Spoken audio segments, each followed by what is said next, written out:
পার্বত্য জেলা বান্দরবানের লামার পৌর বাস টার্মিনালে পার্কিং করে রাখা অ্যাম্বুলেন্স সহ দুইটি গাড়ি আকস্মিকভাবে আগুনে পুড়ে ছাই হয়ে গেছে। রবিবার ৮ ডিসেম্বর ভোর ৫:৩০টায় এই ঘটনা ঘটে। খবর পেয়ে স্থানীয় ফায়ার সার্ভিসের একটি ইউনিট ঘটনাস্থলে গিয়ে আগুন নিয়ন্ত্রণে করে।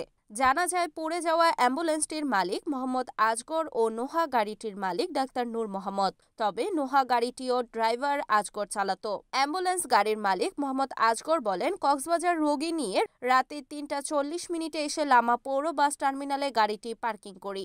আনুমানিক ভোর ৫:৩০টায় আগুন লাগে, তবে কেউ হতাহত হয়নি। লামা ফায়ার সার্ভিস ও স্থানীয় সূত্রে জানা যায়, ভোর ৫:৩০টার দিকে পৌর বাস টার্মিনালে পাশাপাশি পার্কিং করে রাখা একটি অ্যাম্বুলেন্স ও একটি নোহা গাড়ি আগুন লেগে পুড়ে যায়। দাউ দাউ করে আগুন জ্বলতে দেখে আশপাশের লোকজন ছুটে এসে ফায়ার সার্ভিসকে খবর দেয়। পরে ফায়ার সার্ভিস ঘটনাস্থলে গিয়ে আধা ঘন্টা চেষ্টা চালিয়ে আগুন নিয়ন্ত্রণে নিয়ে আসে।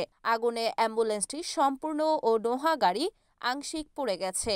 পৌর বাস টার্মিনালের টমটম গ্যারেজ মালিক সালে আহমেদ বলেন, ভোর ৫টার দিকে আমি ফজরের নামাজ পড়তে মসজিদে যাচ্ছিলাম। এই সময় দূর থেকে অ্যাম্বুলেন্স গাড়িটির পাশে আগুন দেখি। আমি ভাবলাম কেউ শীতে আগুন পোহাচ্ছে। নামাজ পড়ে এসে দেখি গাড়িগুলো দাউ দাউ করে চলছে। লামা ফায়ার সার্ভিসের স্টেশন অফিসার সাখাওয়াত হোসেন বলেন, লামা পৌর বাস টার্মিনালের পাশাপাশি দাঁড়িয়ে থাকা দুটি গাড়ি পুড়ে ছাই হয়ে গেছে। কোনো কারণ জানা যায়নি।